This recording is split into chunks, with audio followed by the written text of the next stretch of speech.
Oh man, let's get this party started. I'm ready.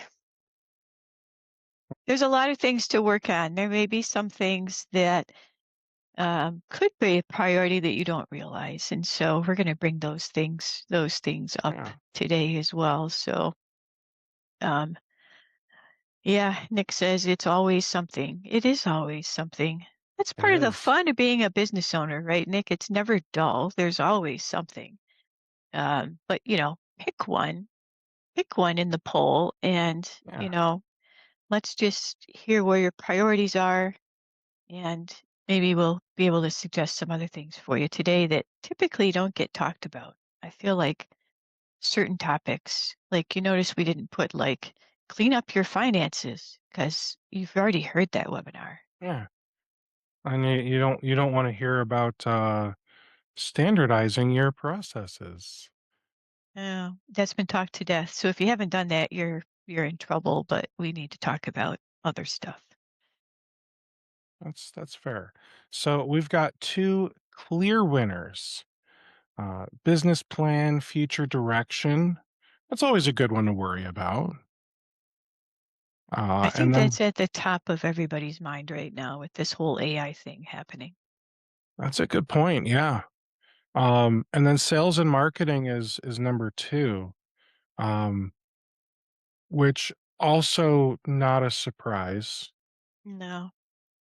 Yeah, also not a It's not a surprise. surprise because everybody hates doing sales and marketing. Like, we're technical people generally, Mhm. we're not sales and marketing people. And it's frustrating because you had to go out and talk to 100 people before you get one to sign that contract. And it's a pain in the neck. And it's expensive if you try to outsource it.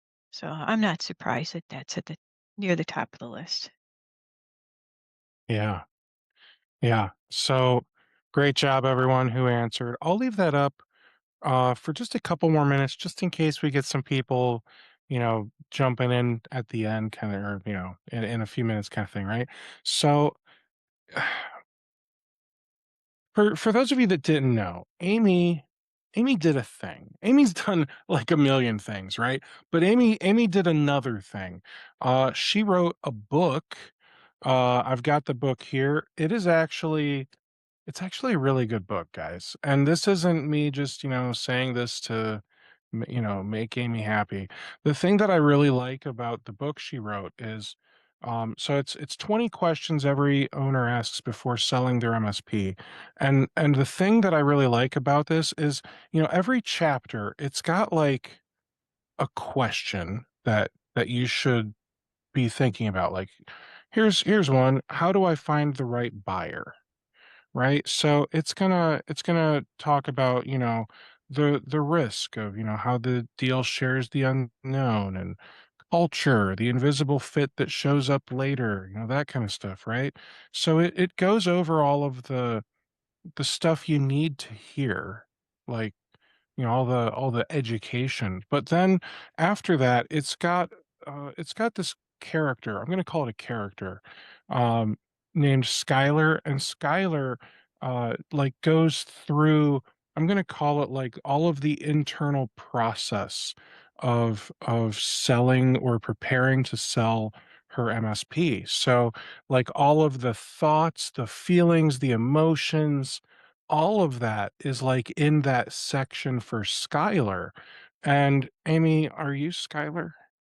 No, I'm not Skylar. I sold my Okay. MSP, so I did all this stuff. And I help people get ready to sell their MSPs. But um, yeah, the no, Skylar is like an amalgamation of everybody, right? She's the example. So you're right, there's the question, and then I write about, you know, how to go about answering that question. And then Mhm, then you see Skylar, who's like a sample MSP, right? How they're thinking about it, how they're wrestling with that answer. And then there's also a little bit of a workbook component to this that you didn't mention either, that's got the questions. They're like sub questions to the question, right? So you go through those to sort of develop your own answer, right? mhm. So you see how Skylar did it, and then you go forth and you do it for yourself. That's sort of how I hope people will use the book. Yeah, so it's a really cool book. I recommend you guys check it out. Um, where can they get it, Amy? Amazon, right? Yeah, you can get it at Amazon. You can go to my website, thirdtier.net, and you can get it direct from the publisher. Also, Uh-huh. that sends a few more dollars to me, but it's There you also go. over there on Amazon. Of course, it has to be on Amazon, right? Absolutely. It's the thing. It is a thing. So one of the things that um I felt personally attacked by in your book uh was was the fact that, there's all these different feelings that people go through when they think about selling their business. And one of the chapters was talking about, well, I mean, multiple chapters were, but the one that I'm thinking about, it was like, you know you got to be ready to sell at all times, right? So you can't be doing all this stuff that's not making you look valuable right now, just for the hope that it makes you look valuable in the future. It's going to mess up your bottom line right now. And I'm curious, like, do any of you think like that? Do any of you, and just pop it in the chat? Like, we're not trying to like poll you guys throughout the whole thing, but let's just have a conversation. Do you guys ever think like, oh man, I'd love to do this thing, but that's really going to screw up the value of my business for the next, I don't know, 2 years or whatever, while I figure it out. We lost Amy, but it's okay. We're gonna keep going until she returns. Um, Never think about it. That's good. So Nick says he never thinks about like the valuation of the business. That's good. Um, so so one thing I'm curious about, if you knew that you weren't going to sell for the next 5 years, what would you change about how you're running your business? That's a tough one. And maybe you guys are like, I'm changing everything, and that's okay. Maybe you're already making the changes. Make it run without me. That's what I hear a lot. Um, Shane, you're not thinking like I want to automate all the things though. You're just making it so you're not the bottleneck.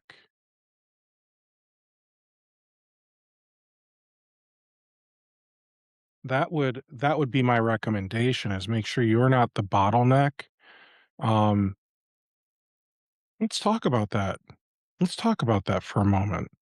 So if you're the bottleneck, that means, the more your company grows, the more everyone's relying on you for answers, right? And you can only do so many things, you can only answer so many questions at once. So I could see why you wouldn't want that. That's a lot to put on one person, whether they're the CEO or not. That's just too much to put on one person, right?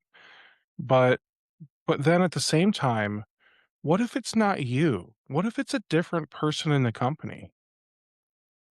Um, what if you've got maybe just maybe you're a smaller MSP, you've only got like 6 to 10 techs, right? And Amy, I'm gonna bring you back onto the stage. Maybe you've got like 6 to 10 techs, and one of those techs is just a rock star. And that tech leaves, and now what?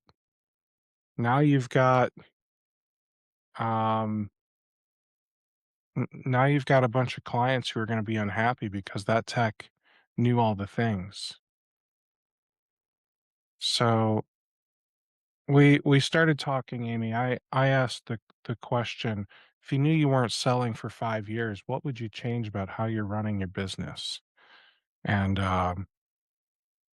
and we've got make it run without me. That's what we're talking about.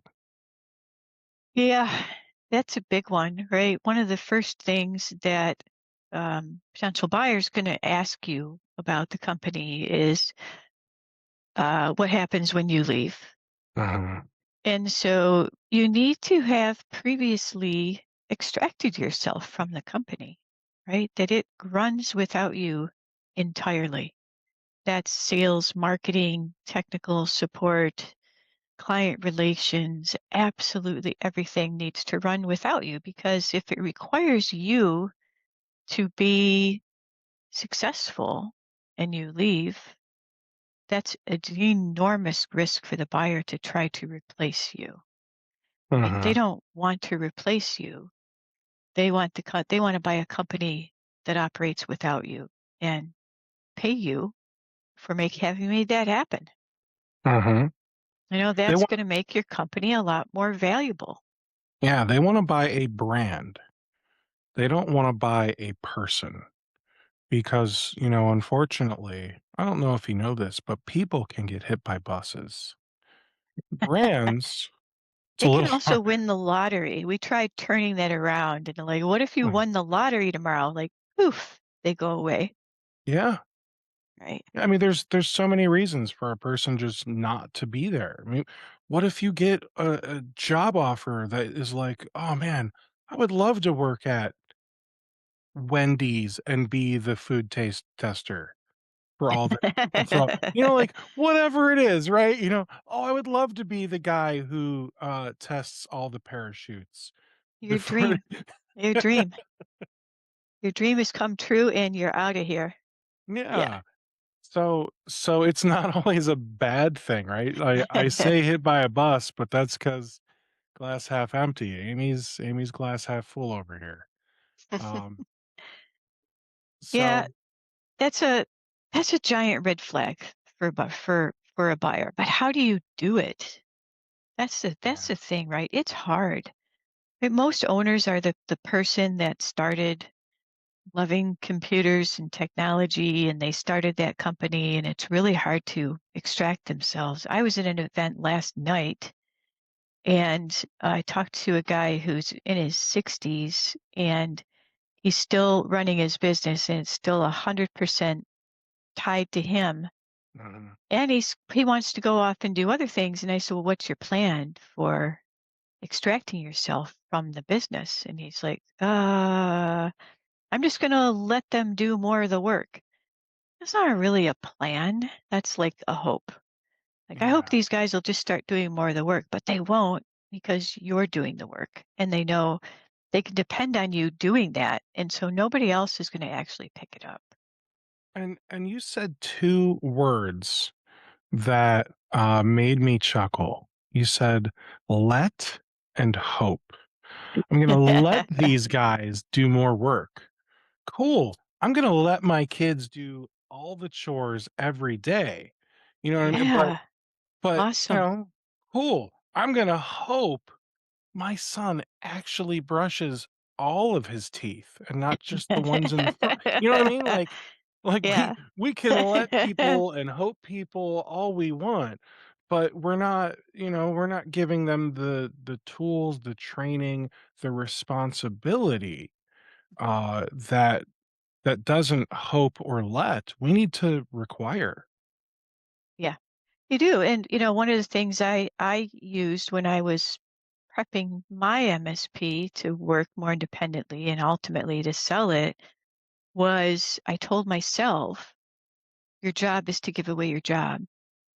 Right. And my job had so many hats that I wore at that point. Right. So I just kept taking pieces of it over the next few years and giving it to other people and making them responsible for those things. And eventually you work yourself out of a job. That's your goal as the business owner, Yeah, to work yourself out of a job. You need to develop the internal maturity for your business that it's there whether you're there or not. Right. It has a life of its own. It's a little bit like raising your son, right? You hope someday he's yeah, going to go have a life of his own that doesn't require you to remind him to brush his teeth every day. absolutely, yeah. Um, and I would say that working yourself out of a job should be your goal in any role, not just as the owner, but if you think about it, if you're doing let's say you're just the accounts receivable person, you're low man on the totem pole. Whatever, right? You're doing what is expected of you. So how do you make it to where um, you are able to do other things? Either A, you figure out how to like automate that, and I promise this isn't turning into a sales pitch for alternative payments, okay? You figure out how to automate that, or Yep. you like teach somebody else how to do your stuff so you can go do something more important. That's how like departments grow, right? Mhm. A perfect example, like I'm sure all of you could think about what that looked like at your MSP, as you hired your first couple of people, all the mistakes you probably made as you brought them on and didn't realize how hard it is to like train people. And boy, it sure would have been a lot easier if all this stuff was already documented and everything else, right? Yeah. Um, but you gotta keep figuring it out. You gotta bring somebody else on, teach them some component of your job, and then once you've taught somebody else that and they're doing what they need to do, now you get to innovate somehow. It's not necessarily their job to innovate, it's your job to innovate. How do you standardize this other process so that way you can get this other thing off your plate? Eventually, you've gotten everything off your plate. Well, do I wanna sell? Do I wanna grow something new? Like Well, you're talking about automating. Maybe you can automate some stuff, right? But every job that the business owner is carrying can't be automated. Some of them maybe can be automated but shouldn't be automated. Um, but one of our listeners asked a really important question around this, and he's like, "How do you get them to take responsibility? How do you get your employees to feel invested in the company enough to, um, like as a business owner, you are invested in the company. This is your passion project, right? How do you Mhm, develop that in them?" It's a really important question, and I think a large part of the answer is that you get them to feel empowered, right? As an employee, a lot of times we're in a position of just taking directions and implementing the thing, and that's what they're measured on, their success of implementing the thing, right? Or completing the task. But a person who is invested in the business gets measured on different things. They get measured on the business growth, the client engagement, the um, more esoteric stuff like that, right? Do the clients feel good about us? This is all part of what makes employees feel like they have a part of this company. They're an important cog in the wheel. They're helping to drive us forward. You have to acknowledge their efforts in that area and you have to reward them for it, right? So if you look at like help desk KPIs drive me insane because all the help desk KPIs are how fast can you close this ticket? Well, what we really want to look at is how do my clients feel about that help desk experience? mhm. If the Doesn't ticket matter gets how closed, fast. yeah, it doesn't matter how fast, right? They were unhappy that they had to open a ticket. So what happened after that? It got resolved quick. Did that make them feel better? Probably not. They felt like it was over with, but they don't feel better about it. Mhm. We didn't learn anything from that because we rewarded the tech for closing it fast. We didn't reward the tech for figuring out what that customer was trying to do when they encountered that problem, right? What is it that you were trying to do? I would always have my people ask that question, like understand what they're trying to do before you try to solve the thing that they tell you they can't do. Um, because you may have a better solution, a more modern solution, a less, oh, I can show you how to do that in just 2 steps instead of the 6 you were trying to do, right? But if I reward them for closing the ticket fast, then all they're going to do is close the ticket fast. So getting people to invest in your company and feel a part of the company's success is about empowering them to be human. Right? Humans like to talk to humans. Yeah. And being a human is a rewarding experience rather than just being a cog in the wheel who closes tickets fast. Hmm. So I feel like we've hopefully answered Shane's question. Nick said he's just still trying to work on the business instead of in the business. That's that's an important like I would be curious to understanding what what do you mean, Nick? Like when you say you're working in the business, are you solving all of your clients' issues? Are you working with your employees? Are you doing sales and marketing? I'm sure it's probably a combination of all that, but I might argue that working on the business is super important and there's got to be a way to make time for it.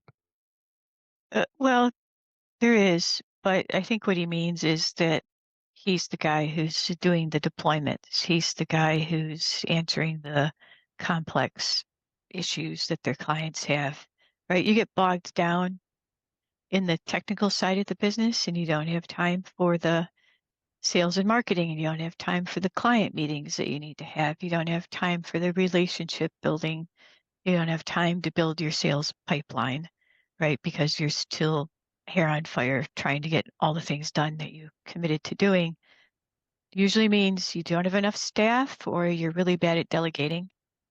Um, you need to get better at delegating things to other people and let them make mistakes.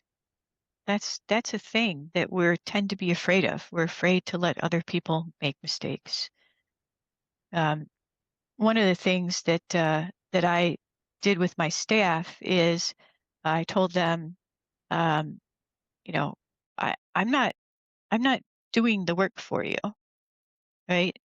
If you're doing the work and you have a question, tell me what you think the answer is. You can run that by me if you want to. Otherwise, just go forward and do it.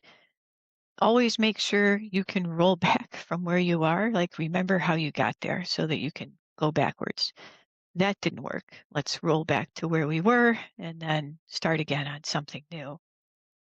I didn't want them to spin their wheels, but I also I wanted them to take the risk and to feel okay with it.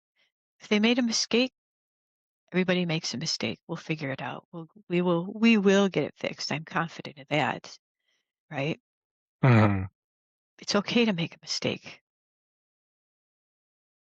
So I every every like 2 or 3 years, um, I've been going to this church for a decade now. So every 2 or 3 years, our pastor repeats this sermon that does basically his version of you guys have probably heard of that rocks, pebbles, and sand analogy.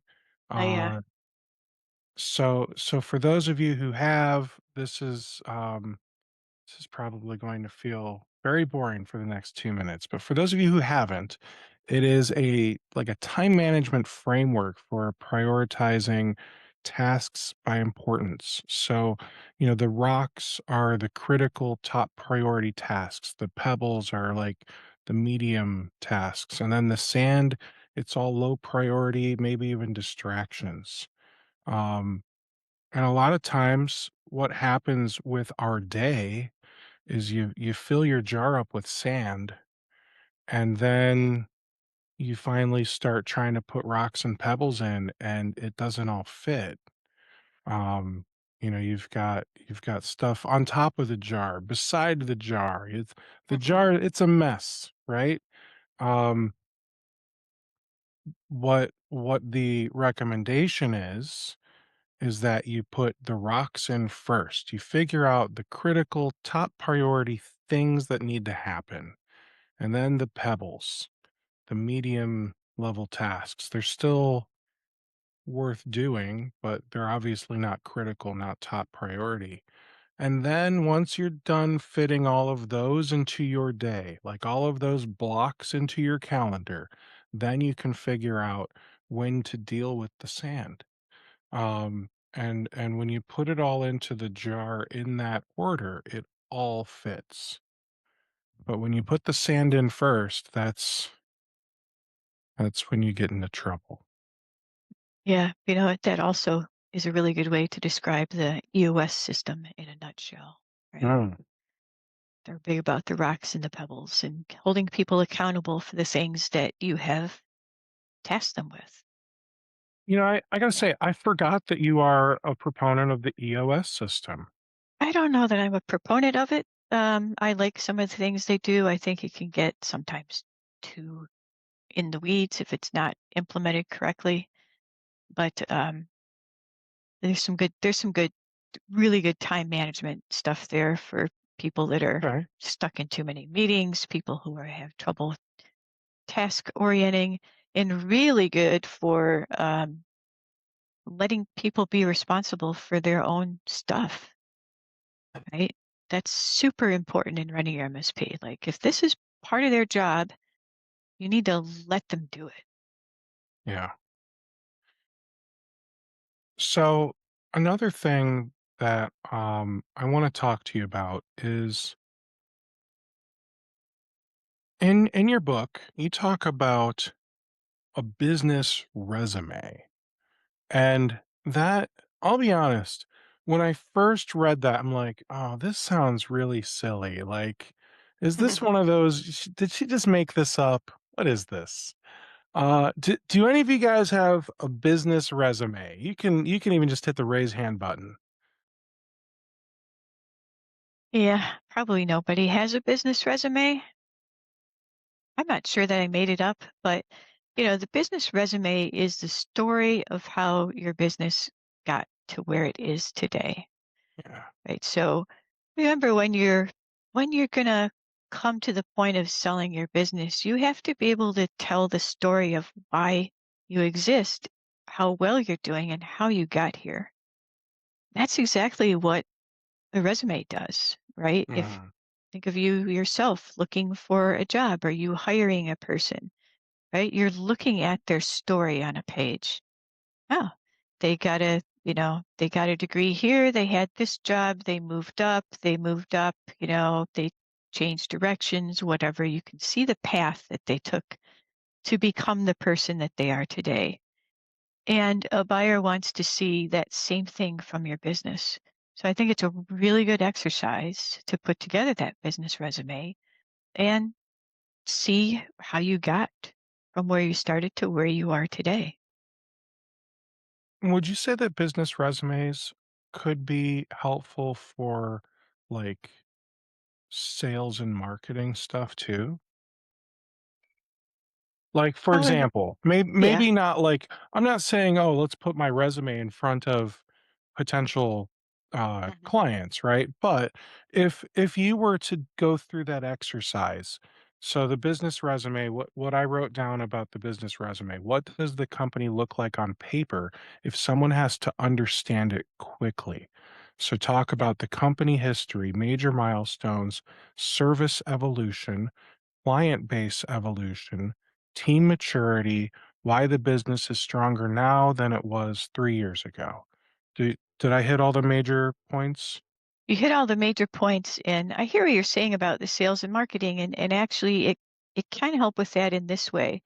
A few years ago, I hosted a workshop for MSPs that would help them develop their tagline or their motto, right? Oh, And that's the I bane of everyone's existence, I bet. it it is, but I took a little different tack on that, and I had them go through that process of creating the resume to tell their story, and then keep boiling it down, boiling it down, boiling it down until the reason that they're here becomes obvious. And that's what your line is, right? Mm. I think of those taglines as your super short elevator pitch. Like, you know, here's one sentence of why we exist. Um, and yeah, so starting off with that business resume is a good way to get that down for you to sort of see on paper what your business looks like to everybody else. So, the thing and And I'll just come out and say I may be on the spectrum because I look at things and I feel like it's either very black or very white. I don't see the gray area. Um, I feel like when it's a bunch of MSPs and we're going through the exact same uh, exercise to figure out what's our like business motto or business tagline. It's either because we want to make money, or because we love technology, or because we want to help companies. Blah, blah. It's like it's all going to be the same. It's all gonna be roughly the same, like, 3 or 4 things, right? Or you're gonna have the guy who went on the internet and found, that one tagline, that everyone uses for a little while because we like to take the SH out of IT. Um, so Yeah, so tell me I'm wrong. Tell me why I'm wrong. I hope that you are wrong. I think if you step back and looked at it objectively through this process, then you would realize that um, you have something that's driving you, right? And it's probably not the help desk, which is that we take the SH out of IT thing sort of managed. Like, I'm going to make you stop being mad at your computer. That's Yeah. probably not the reason why you're in business. It, maybe it's a side effect. But if you go through that process of looking at it, maybe I should give that workshop again someday. Um, and you'll find what's the passion that Mm. brought you here? What's the passion that keeps you going? When I went through this in my own business, we came out with we care about your business. But doesn't That every was our MSP say that too, though? Nah, they don't. I don't think anybody but me has that on their business card. Mm. The one you hand it to them, when it's in our email signature, we care about your business. Like, Hmm. we don't care about I'm not saying we care about your IT. I'm not saying we're going to be fast. I'm going to say we care about you. We care about your business. That's why we're here. Hmm. Okay. Now, which one would you say comes first? The business resume, the business plan? Obviously, I'm talking about for, an already established MSP that maybe they just want to go back to the basics, right? Yeah. Is this a chicken and egg thing? Yeah. Hey, Steve, I wanted to tell you when you said you're on the spectrum, I heard a comedian. It just cracked me up because the spectrum includes everything, right? Uh-huh. So he said, "Yeah, I'm on the spectrum. I'm just on the part that people get mad if I start talking about it."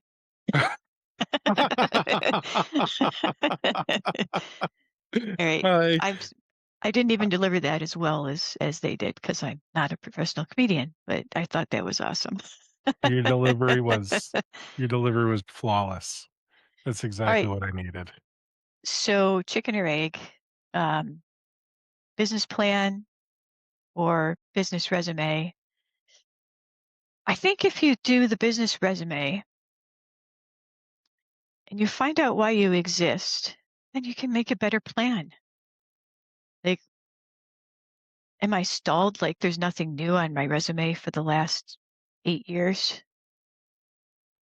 If you were an employer, you would go, huh, this person's just kind of stagnant. I don't, next, right? You want to see that continual growth plan. So if you do that resume, you can find those gaps in your business. You can make a plan to resolve those, and that will help push your business forward faster. Okay. So, Probably the opposite of what everybody else would say, right? Like, you got to have a business plan. I hear a lot about the one-page business plan. You can make your business plan online. You can do all this. Nobody really sits and makes their business plan either, because in order to make a business plan, you have to have a plan, right? You have to sort of put things on paper and go, this is my plan. Um, Maybe doing the resume will help you figure out what what's missing on this resume. what should I do now?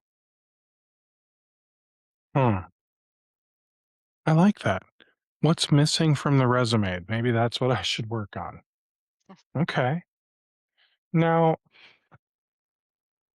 there's quite a few things that you could be working on, guys. I would say um, client concentration, key person risk. We talked a little bit about that earlier. Maybe a skills inventory, maybe payment discipline. Do any of those sound like something you want us to dive into first? Because I know we're getting low on time, so I wanna go over the ones that you guys want to hear about. And if none of those, something else? While we're waiting for those to chime in, I'll just say something about client concentration. I call that the whale.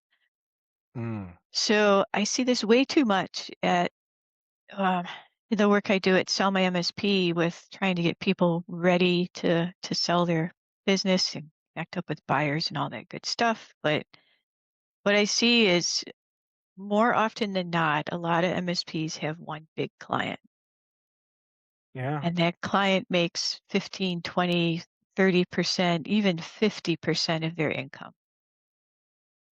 And I got that's to tell you, terrifying. it is terrifying. I would be terrified if I had that. In fact, I fired my biggest client twice just because I didn't like having a big client. And Isn't that because, insane? Like, you've got enough revenue that you can fire them, but you're yeah. like, I just don't want them to be that big." Well, in one case, they became really big, right? They were our client for a long time. They just kept growing, Mm, growing, growing, growing. The problem is that your business starts to ignore everything else that's going on because you got this one big whale in the room. And I was but can't tell can't you grow with them though? I could, but I can't have one whale. I always tell But people like you can't have one whale. You have your choice. If you find yourself with one whale of a client, you can get rid of that whale or you can get yourself a whole pot of whales. But you yeah, can't have one whale because one whale is a liability.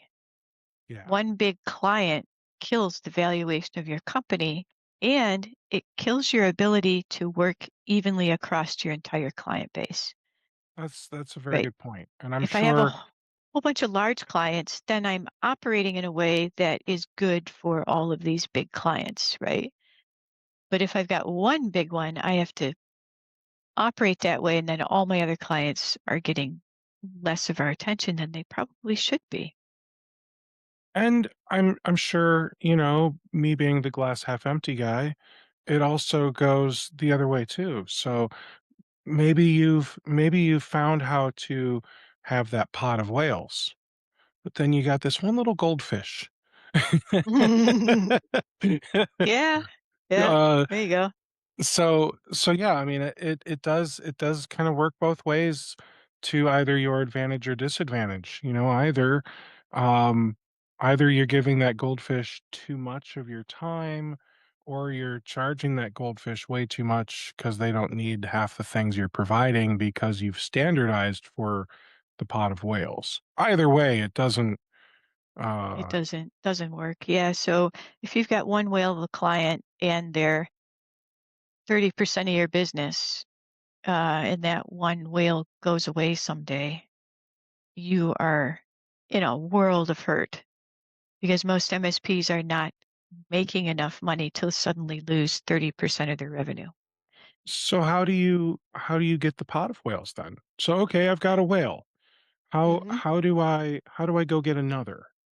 Well, I get someone like Steve who can do sales and marketing, as you told me earlier, you like that stuff, I'm weird, to what can I go out say? and find more whales. Like shift your, if you're like, we love this client.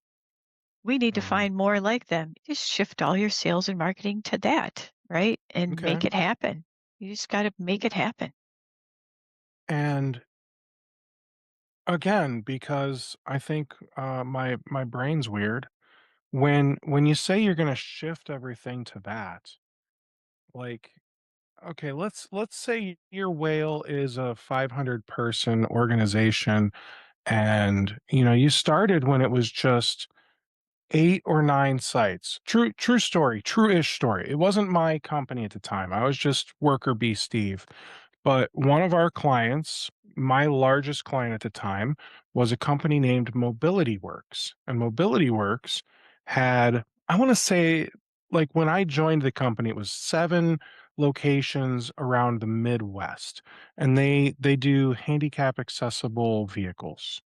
So, they had a like Saginaw, Michigan, and a few other in Michigan, and a few in Ohio, and then I think they started expanding into Indiana, Illinois, and then they just kept growing and growing. They've got like over 100 locations now.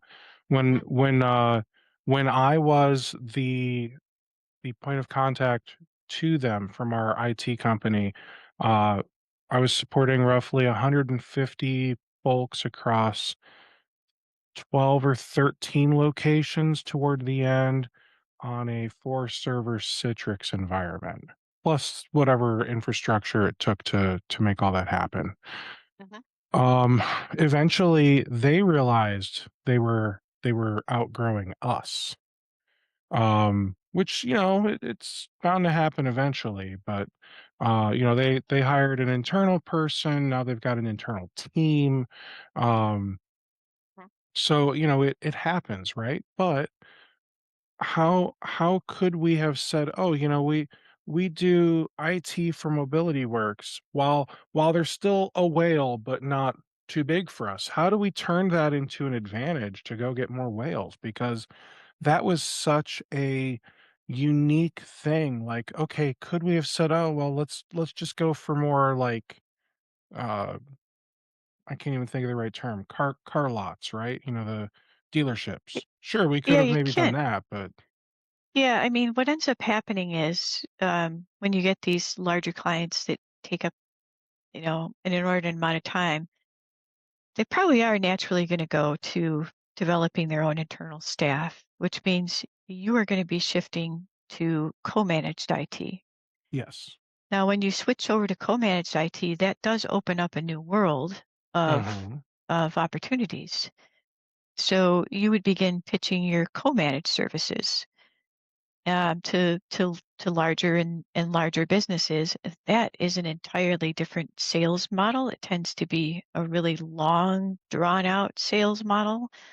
Um, you need to specialize in certain services that they don't want to do internally.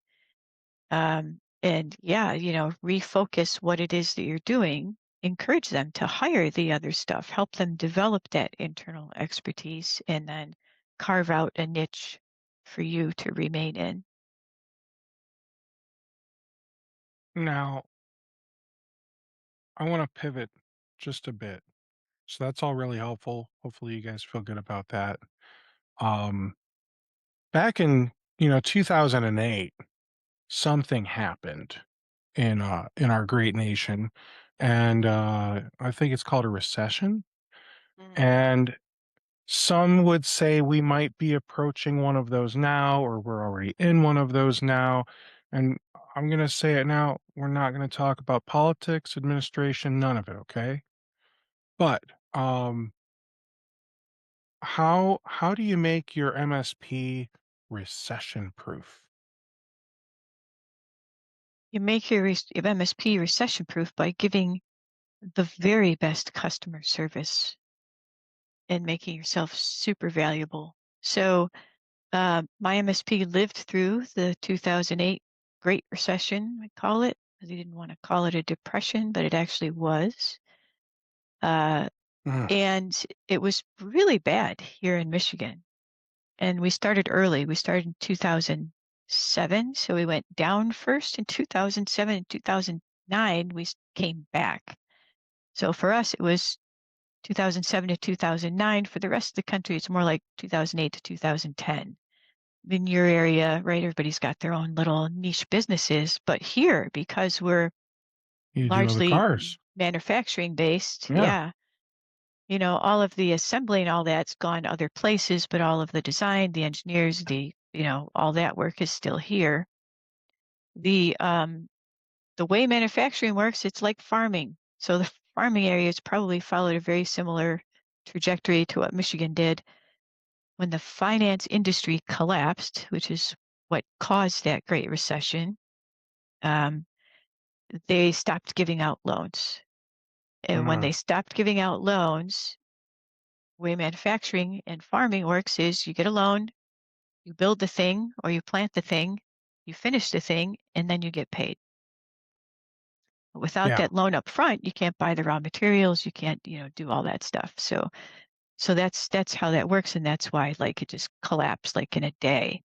I will tell you, my clients mostly laid off about 20% of their staff, and not a single one of them laid off me.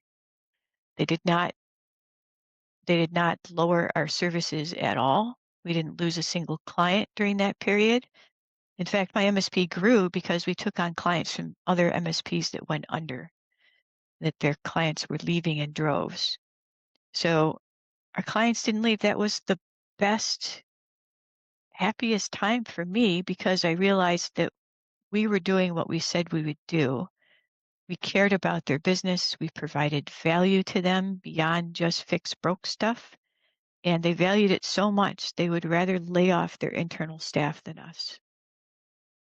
that's impressive, honestly. So, yeah, so providing value to your clients is absolutely critical. That is stability in your business. And that's how you can really build value in your business by having those kind of long-term stable relationships that endure through the bad times and grow even through the bad times. Mhm. Now, we've got a few minutes left. I still wanna talk with Amy. What I'm gonna do, guys, is I'm just gonna launch a poll. If you're interested in learning more about alternative payments, we can talk offline about it. So I'm gonna leave that poll up for a few minutes, and then when I'm done with this one, I'll launch another one for, you to learn more about Amy and Sell My MSP, okay? Um, so Amy, one of the things that, uh you mentioned when we were talking privately offline before we started was, during that recession, um, if you already have a client who's like slow to pay, and then you hit a recession, now you've got a problem because now maybe they're late paying a bunch of vendors, and maybe they were just slow paying you because they knew they could get away with it. But Mhm. now, people are slow to pay them. And Yeah. now that means they're even slower to pay you and everyone else. So uh, obviously we've got software that can help you with that, and that's what we would love to talk to everybody about. But with that said, like what what do we do about that? How do we Well, prevent it? I mean, I had that problem, right? Mhm. Some of the clients slow paid me. Some of the clients were like, "We will never not pay you first because we know what it's like to be small because we used to be small." And so that was awesome.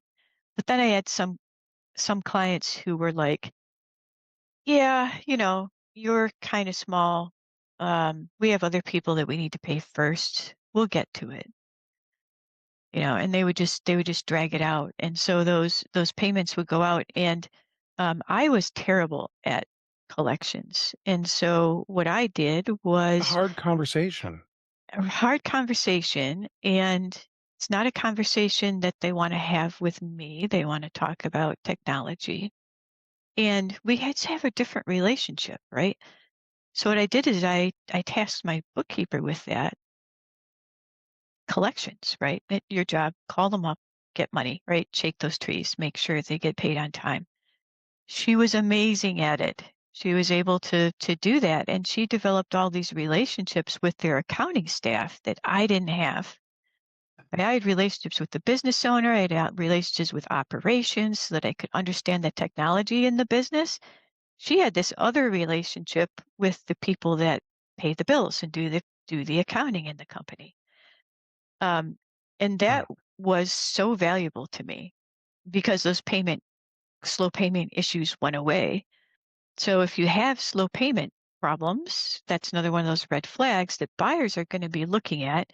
You got to get rid of those. You have to hire somebody to get rid of that. Um, and you can hire somebody like Steve, or you can task somebody internally to do it, but you have to solve that problem before you sell your company. It's just a healthy business practice. You need to solve that problem anyway.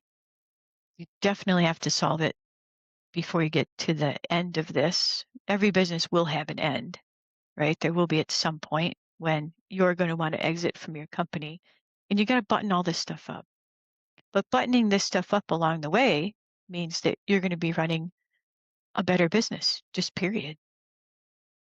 And the last thing I wanna say before we sign off is, um, Amy's right. There is an end to this, whether you like it or not. Mhm. Um, maybe you retire, maybe you sell, maybe there's an injury, maybe you pass away, like, one way or another, you're gonna stop working, right? So the one thing that sits with me is, my uncle, who I was mostly estranged from, but we started reconnecting toward the end there. He and his business partner did not have wills or, like, final arrangements, and they both passed within 45 days of each other. Oh my And now gosh. both of their spouses are trying to, like, figure out how to keep things running. Now, thankfully, it was mostly, "How do I figure out how to get rid of this thing?" 'Cause, it was like 15 to 20 employees, so they had the infrastructure in place where people could keep the lights on. But, like, they didn't have the stuff in place for someone to be able to sign checks or go to the bank, or, like, there were certain things that just couldn't be done for several weeks. So the one thing that I'll say to everyone that's here that's listening is, whether you have a plan or not on how this thing wraps up, um, don't make it harder for your spouse, for your family, because they got enough to deal with, man. They don't need your crap. No, because That was true. That was true, Steve. no, but don't make it harder for them, because it's already hard enough if maybe they've lost you, for them to also try and figure out how to run a company and, like, save the company and keep getting everyone paid on payroll and everything Yeah. else. Like, that's a lot of responsibility and stress for you to put on somebody else. So at the very least, have a plan for that, even if you don't have a plan for a true exit yet. Guys, it is 12:59. We're gonna wrap up. Amy, thank you so much. This was incredible as always. I appreciate you. Thank you, Steve. Thanks for inviting me back.